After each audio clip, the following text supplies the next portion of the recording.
Coming up on today's show, we find out what Apple had in store for us at this year's WWDC and whether the new Jurassic World movie is worth your time. Yes, it's all coming up on the CNET UK Podcast.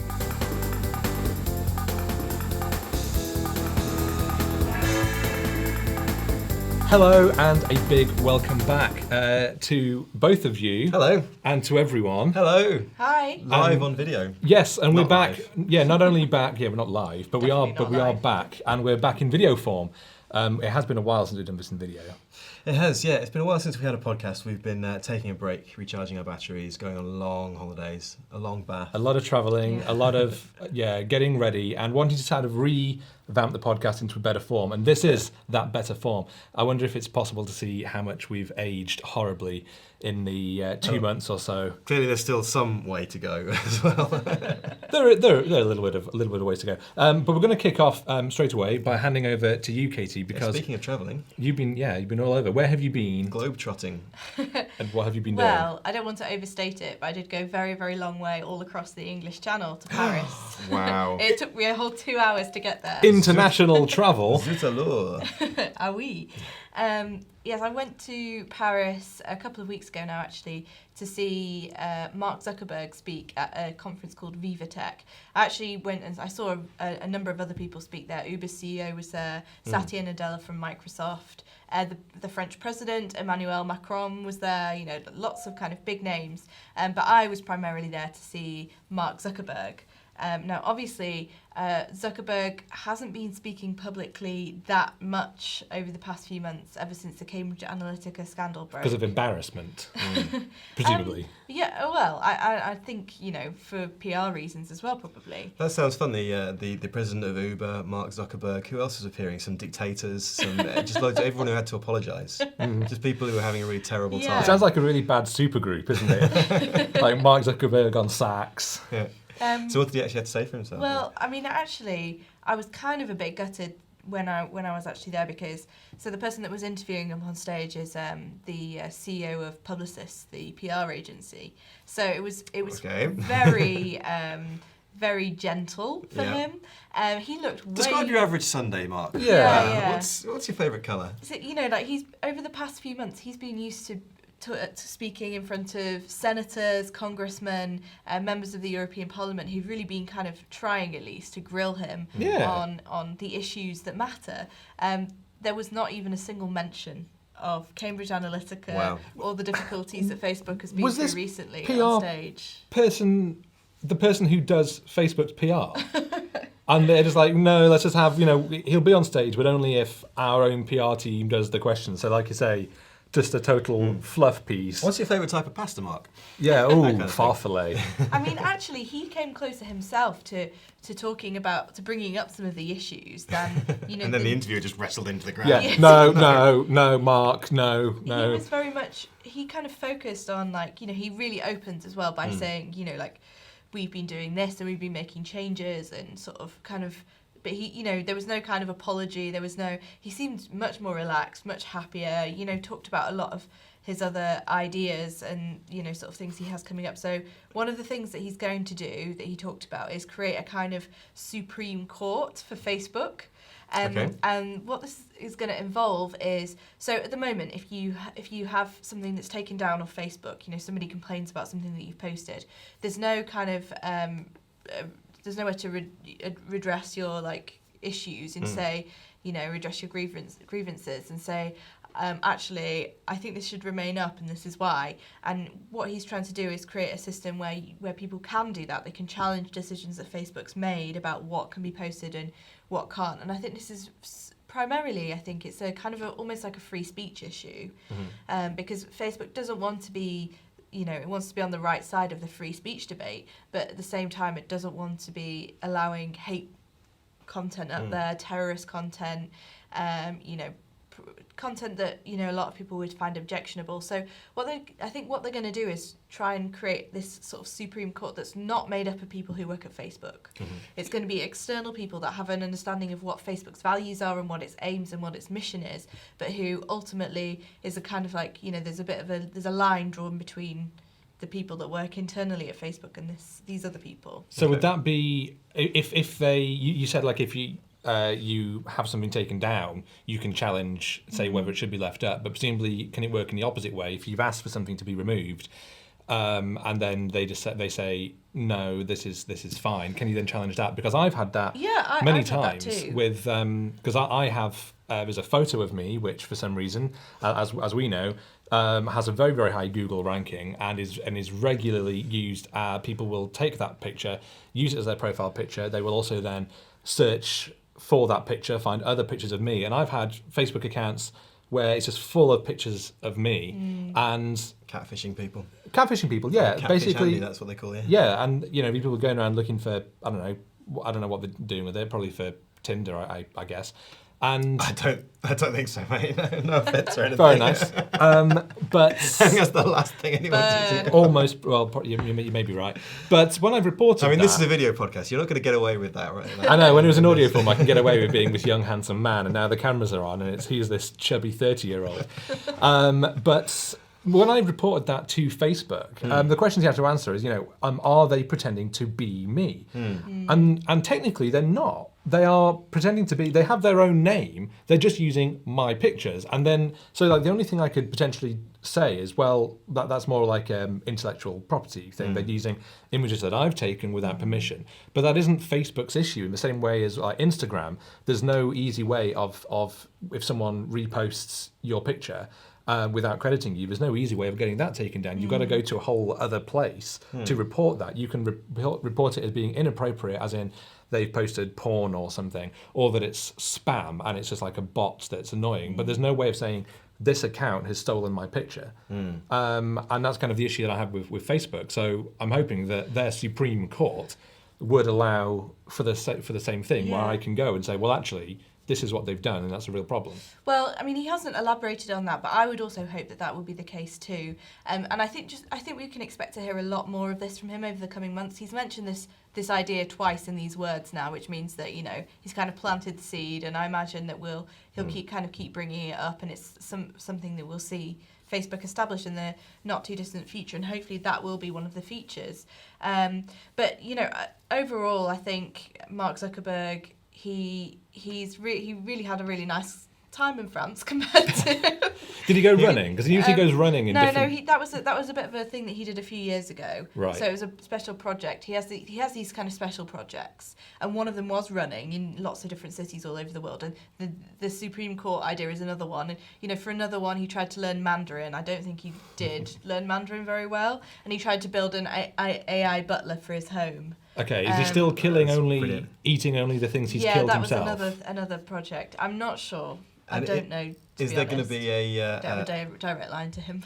Is there going to be a UK show in this tour that he's doing of going around apologising to people? Well, interesting you should ask that, because actually the politicians over here really hope that he comes to the UK. I spoke to... They'll kill him. They will absolutely tear him apart. Can't wait. He's provided evidence now to Congress in the US, to the European Parliament, and we have a fake news inquiry currently ongoing in Parliament here. It's an inquiry into fake news. Yes. It's not an inquiry that is fake news. Yes. Just so we're clear on that. Yes. And this inquiry has been going on since last July, so way before the Cambridge Analytica scandal broke. Obviously, Facebook has always been a kind of central component to it, but ever since we found out about the Facebook personal user data being mishandled, it's become even more pressing that they would really, they've spoken to other people at Facebook.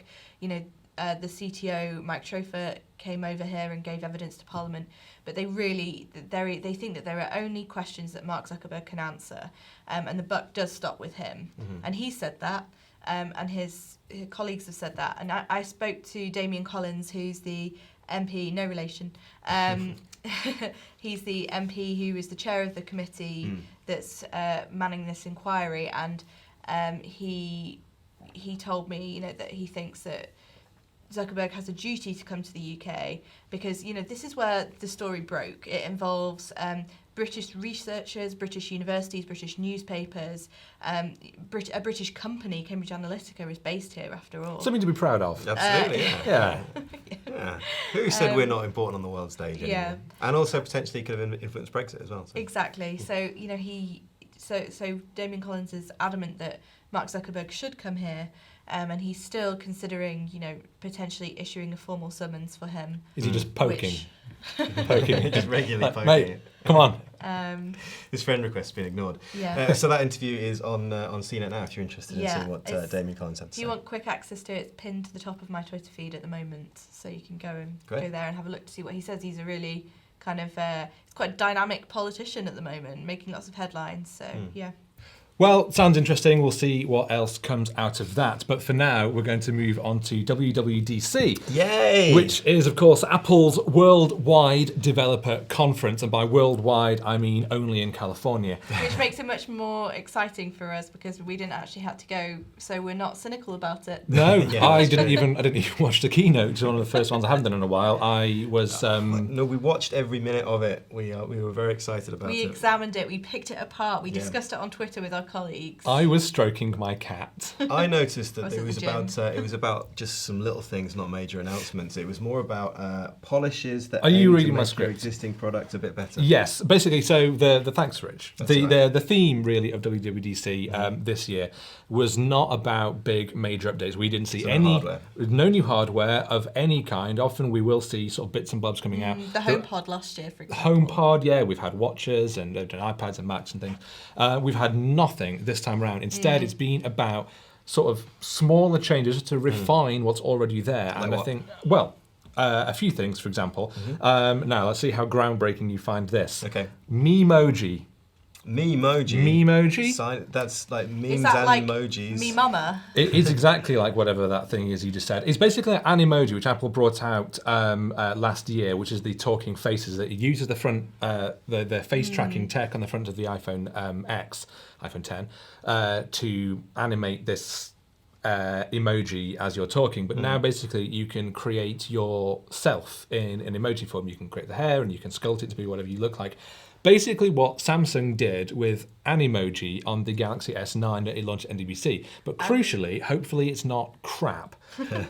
Also, let's not forget the original source of this idea, which clearly was Bitmoji, which is now owned by Snap. Oh yeah, it was Bitmoji. Yeah. We still love Bitmoji. And I still think, I haven't actually I've used Samsung's version of this feature, AR emoji, but I haven't tried Apple's yet.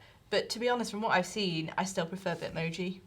I know you can't animate it in the same way, but... Maybe you'll like Memoji then in that case, because Samsung's version, we use it quite a lot at MWC, and there's a couple of videos that we made where we turned it into a game show. I think you were on that game show, actually, where I would create a celebrity in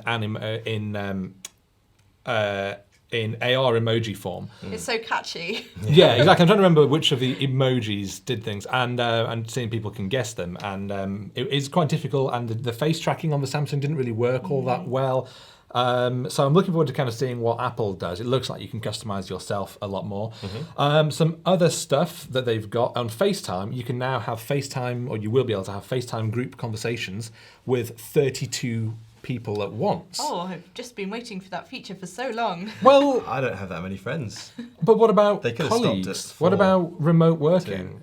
Yes, that's true. Like, that's what I it's think true. is exciting about this, is that it gives you the option of, because we all have bosses who are all around the world. Yours is in New York, mine's in New York, yours is San Francisco, I think. Yeah. So We it have means colleagues that, in Dublin and all over the world. It means that you can have these meetings where you're face to face. I mean, yeah, time zones is still an issue. So if Apple can find a way to somehow time shift these meetings using time travel, presumably, then great. But great for families as well. Big families, extended families, people who are scattered around the world. Definitely, I think that's pretty cool. absolutely. I'm on board with group video chat. I have no idea what the kind of the bandwidth requirements would be or the quality. I think quite low. I mean, because FaceTime already is quite low. I think maybe like a minimum of like 1 meg. Right. So maybe not even that much. And I think the idea is that having more people on that call doesn't mean suddenly you need 32 meg in order to do it, because it's handled in different ways. So I think the demands shouldn't be much more. The demands are largely on your upload speed of putting your face out there rather than receiving the ones coming in. Other things we've got as well is more pushes on AR kits, which is Apple's own development platform for augmented reality things, with ARKit 2 basically to make it more easily usable by developers. So things coming in. MacBooks. both of you have those, I'm seeing. There is new macOS, Mojave, of course, named, again, after areas of California, which is what they're doing, after High Sierra, etc. Tim Cook himself said that we're excited to take the Mac a huge leap forward. I don't agree that it's a huge leap. So we've got dark mode, which basically gives it a dark look if you're using it at night, so you don't have a bright screen staring at you. I don't get that at all. I mean, if it's an accessibility feature, if it's people with vision impairments or astigmatism or anything like that, then fair enough, then that's definitely a feature that should be offered. If you just want to lie in bed with your laptop, just go to bed. Just go to sleep. It's late. You've been on your laptop for too long. If it's hurting your eyes, it's time to put it away. If you're in a dark room, I need you to come and shout at me and be like, Katie, stop looking at your phone, stop looking at your laptop, just go to sleep. Exactly. We'll take this clip, cut out this clip. Apple should just have this clip appear on phones at 10 p.m. Are you one of those people that has the phone on at night when you're in bed and it's glaring at you in the face? Yeah, sometimes. Are you? Yeah. I do put it on night mode, change the screen colour and try and turn the brightness down, but it's still quite intrusive, I think. Yeah. So we've had also some other interface tweaks. There's a refreshed App Store, which is going to have some curated content, kind of like they've done with the iOS App Store, which I think are kind of nice. As I say, no hardware, but I do want to touch on the fact that there is a promise of quite a lot of iPhones coming later in the year. How many? Well, potentially 3 or more. How many do you want? iPhones, we got them. As many as you want. Say you want 3 or more, because that's how many it might be. 3 or more. Perfect. Good prediction. That's how many it might be. Because we may have the iPhone SE2. Now, the SE, if you remember, is the smaller version, basically the iPhone 5 body, but with modern specs. Now, there are a couple of rumours about that phone. Firstly, it may look exactly the same casing, screen size, everything, but just with beefed up internal stuff and probably a better camera. But also, we may see the iPhone X SE, so the iPhone X style, but as a smaller form factor phone. So basically, think stretched screen, so tiny bezels with the notch, but a smaller phone. Will they just call it the XE then?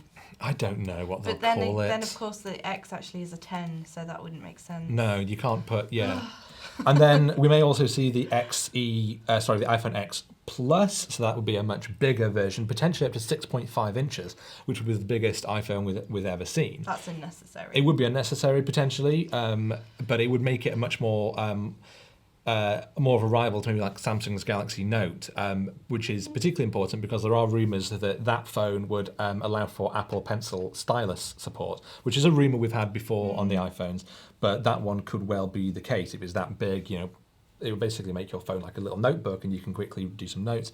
That could be quite nice, and I presume they may also do maybe a half-size version of the Apple Pencil, so you can easily slip it in your pocket. Even more likely to lose it. Yeah.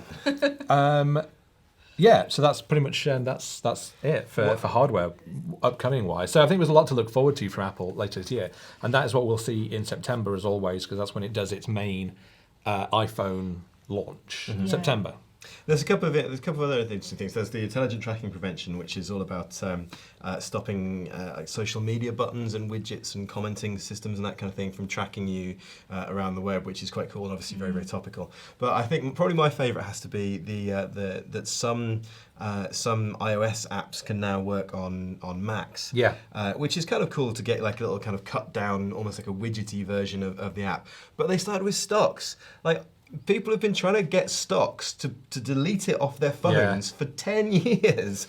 And now they're like, no, we're not going to let you do that. But now you can have it on your computer as well. And it's a default. Stocks is a default app on almost every phone. You can't, or not just delete Apple. it now? It's terrible. I don't think you can. No, I think you might be able to. Can I think they brought Yeah. it in like a couple of years ago. They were like, yeah, finally you can delete stocks. I just want to know what because they must have done some market research, these companies, on why they should have, by default, this stocks app. But I've never, ever known anyone that uses it. Maybe we literally know nothing, and we're the only people in the world that don't use the stocks app. Quite possibly. Yeah, our stock is very low. Clearly, some people must use it Yeah, and because if- otherwise they wouldn't have done that. What have you been up to? What have I been up to? Well, I wanted to do a quick nod towards the OnePlus 6 because it's a phone that has launched since we last podcasted. And it is currently what we would say is definitely the best sort of mid-range phone around. That it's the usual thing of extremely I good have a performance. OnePlus 5 in my pocket right now. You and have? It's really, really good. I really like it. Someone So- handsome must have given that to you. Points to himself. So I got catfished by someone. You did get catfish. Someone on Tinder who looked like me. But I got a phone out of it, so Yeah. it's okay.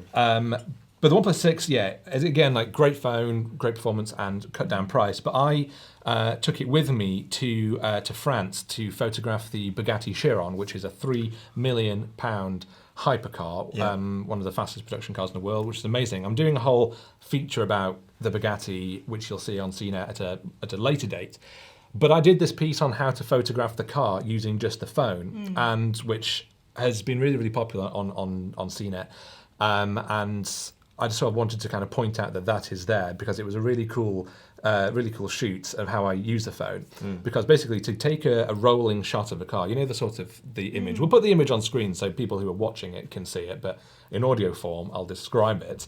In that when you see the car on the road is blurred, but the car is pin sharp, so you get that real sense of motion, that dynamic shot of a performance car really speeding down the road. But to do that, you need to use a slow shutter speed, and you can't do that with phones without it going far too bright because it's letting in too much light. So how did you do it? Little trick, you buy a piece of neutral density filter paper, which is basically like sunglasses for a lens, cut out a little square and just duct tape it crudely over the lens, and then you can do, in manual mode, that slow shutter shot Wow.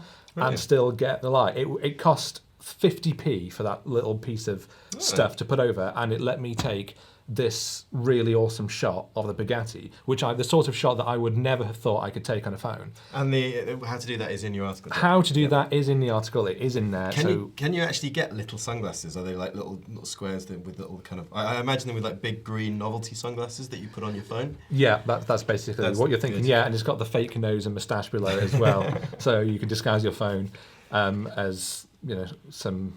Excellent. Else. There's some good tips in there actually. Yeah, it's great photos. Yeah, you should go and have a look. Thank you. And I also shot the Rolls-Royce Dawn with that phone, so there's some cool shots in there of kind of what to keep in mind if you're interested in taking photos of posh cars. Yeah. One of my favourite things about that story is that is it the Rolls-Royce one where you kind of drove up into the mountains on your own where no one knew where you were and then climbed on wet logs to take some photos? That actually Love was that. the McLaren 570 GT because I was driving a road trip back from Switzerland. And you seem to think that was really dangerous because I climbed on this big. I would agree. I eventually managed to persuade Andy to share his location with me on his iPhone, Right. Because he was all over the place and he wasn't really in contact much and didn't have loads of signal and Also, I was driving, so I can't use my phone. Somebody needs to know where he is. I think the little frisson of danger is what made that story even more interesting for me. But there you Yeah. go. Lots of good photography tips. The danger is also taking a £250,000 supercar on snow-covered roads through mountain passes and power sliding around corners. That's fun. On that note, we'll pass it over to you, Rich, because we need to touch on the culture going thrills on. and excitement. How about we go to a theme park full of dinosaurs? Oh, I would That's love thrilling that. and How exciting. about that? Well, we can't. But what we can do is we can watch Jurassic World: Fallen Kingdom, which is out this weekend. So and I quite enjoyed it. It's quite fun. It's I think I liked it better than I liked the first Jurassic World, which was itself a reboot of the original Jurassic Park.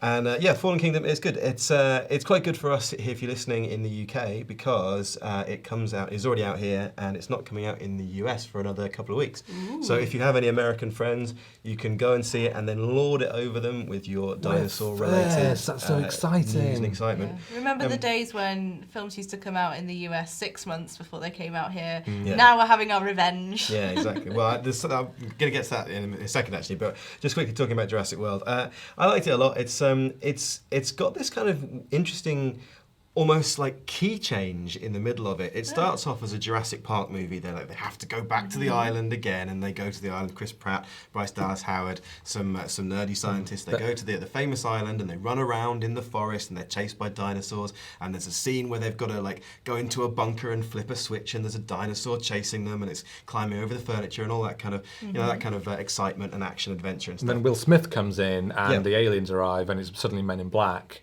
Yeah, pretty much. Just starts rapping. Oh, brilliant. Yeah, it's great. Everybody forgets everything that's happened up to then. No, there actually is this like weird change. It becomes a really different movie. They kind of, without giving too much away, getting too much into it, they leave the island, and it becomes a very different, almost horror movie. And it's like something I don't think you've really seen in Jurassic Park movies before, or at least it's like focusing in on elements of Jurassic Park that we haven't had a whole movie based around, like suspense and tension, stuff that's always been there, but stuff that was certainly missing from the first Jurassic World movie. So if you didn't think that Jurassic World had enough kind of scares and tension and suspense, then this is probably going to be the film for you. But do you think if people are going, diehard fans of original Jurassic Park, Diehard fans? Yeah, they're going to go and have a great time. Yeah, diehard fans. Why isn't Bruce Willis shooting these dinosaurs? Okay, fans. Yeah. Of original Jurassic Park, then classic Jurassic Park, are they going to like this? Because that sounds like the sort of thing that they would complain about. It's not this. It's this very different sort of thing. They might like it more because it's moving away from the original and not trying to replicate something that can't really be replicated. Well, yeah, one thing that's kind of that sort of struck me is that on paper it's very, very similar to the first Jurassic Park sequel, which was The Lost World. Like, it has a very similar sort of structure to it, but it's done in a very different way. And one of the things I like about it is with this kind of change halfway through the movie, where it kind of transitions into a different kind of movie, it then leads up to a big ending that kind of that takes the franchise forward in a way that none of the previous sequels ever have. The sequels have always previously been, they go to the island, there's a new dinosaur, there's some slightly different people in it, that's kind of it. At the end of it, it's basically the same as what was happened by the start, like the world they existed in was basically still the same. But this is more like something like the recent Planet of the Apes movies, or even The Last Jedi, in the way that it kind of turns the franchise upside down and the series upside down. And whether you like that or not, I don't know. Whether original fans go for that or not, I don't know. But it does mean that when they go for Jurassic World 3, which is not going to be for another 3 years, so you've got a long way to wait. But that is going to be a very, very different movie, and that will definitely be a movie that is unlike anything you've ever seen in the Jurassic World or Jurassic Park. Is Chris Pratt still in it? Chris Pratt is in it. Does he do that? Hand out to the raptors, Yeah, going like, with "Whoa, the boy! clicking his, Whoa! Chill, yeah. Just take a breather." Handsome as ever. There's one, and there's one particular bit of it. Again, can't really sort of go into it too much. There's a bit of physical comedy in it, which is one of the weirdest and possibly funniest things I've seen in a summer blockbuster for quite a while. So look out for that. I really enjoyed a lot of Chris Pratt's physical comedy in Parks and Rec. There was some real kind of, there were some real moments there. So if it's anything like those, I can imagine it jarring quite a lot with Jurassic World. But at the same time, anything that brings more of that, I'd be happy to see. Particularly because Chris Pratt seems intent on sort of reimagining himself as serious action hero rather than lovable Andy Dwyer. Yeah, no, this doesn't take itself particularly seriously. Although, having said that, there is some subtext. There is, Jurassic Park was always about kind of the intersection of science and humanity, and but the original movies, they were, there was that famous line. They were always so concerned with whether they could. They didn't stop to think whether they should. Talking about scientists, like, were they right to interfere with genetics? And then, but by the time this movie has come along, it almost has this kind of like nihilistic take on it, which has moved a step past that, which is not that is it right to do these things, but this stuff's happened and we've got to deal with it. So it kind of plays into climate change, particularly because the way the movie is about, there's some climate change stuff going on in there, but also just generally the idea of, like, going back to Facebook and going back to all these things that they weren't supposed to do what they did, but now they have. And so how do we fix it? Exactly, how do we deal with these unintended consequences? Which is, it's not done in a particularly heavy way. It's not like it's going to bore the kids, but it's kind of an interesting, again, a step on from the original early movies. The kingdom, which is apparently fallen, as per the title, is that the kingdom of the dinosaurs or the kingdom of men and women? I would say that is probably one of those things where they think of the title first, and then they announce the release date and the title, and then they write the script, because I would have to wonder, there's probably arguments both ways. Is there a kingdom at all? There's no kings.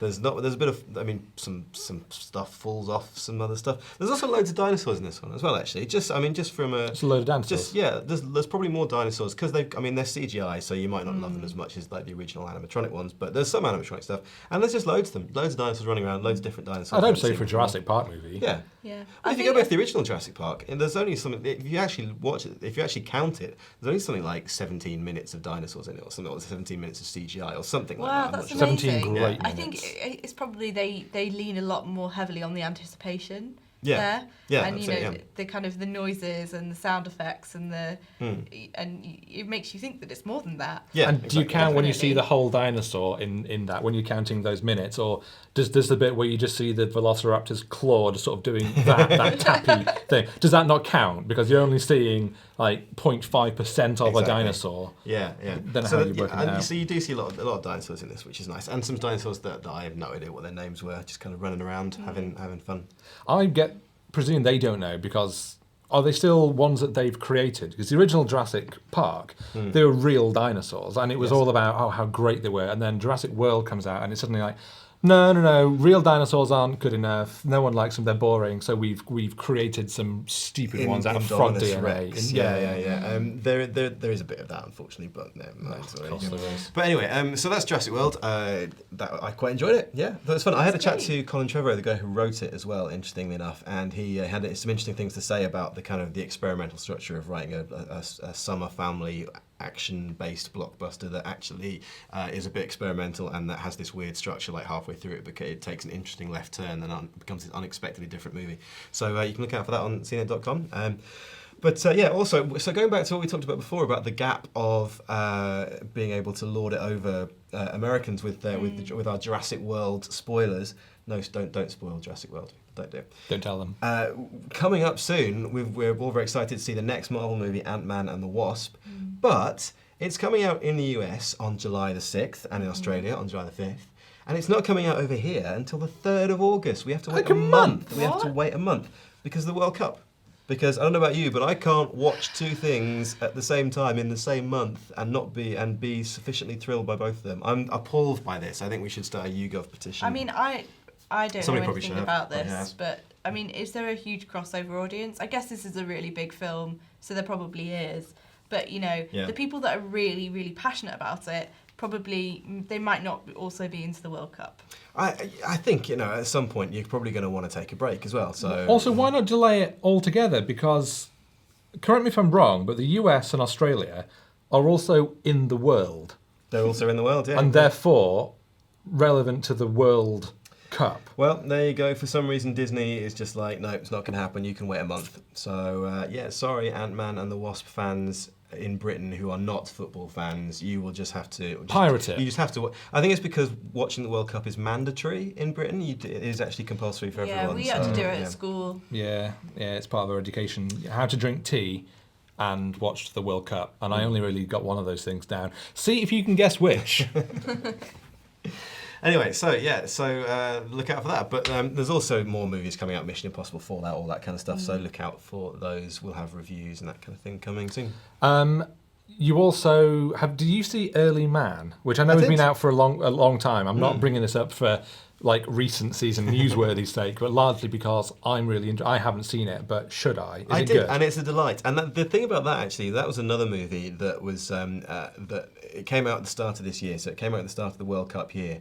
And it's about cavemen who play football, and it just seemed like the most obvious World Cup cash grab that on paper, but actually it's delightful. It's Nick Park directing it. It's Aardman. It's a great movie. It's if your kids want a fun movie about football, then it's great because it is about cavemen, and it also has this there's a whole bunch of really, I'm not going to get into it, but there's a whole bunch of really like mad surreal gags that just don't really make any sense, but in the context of the film they just keep repeating them until they become funny. So Early Man's great. I feel that for me is a good compromise of watching some football this summer season, but not actually watching the football. There you go. Yeah, great. sold. That's perfect.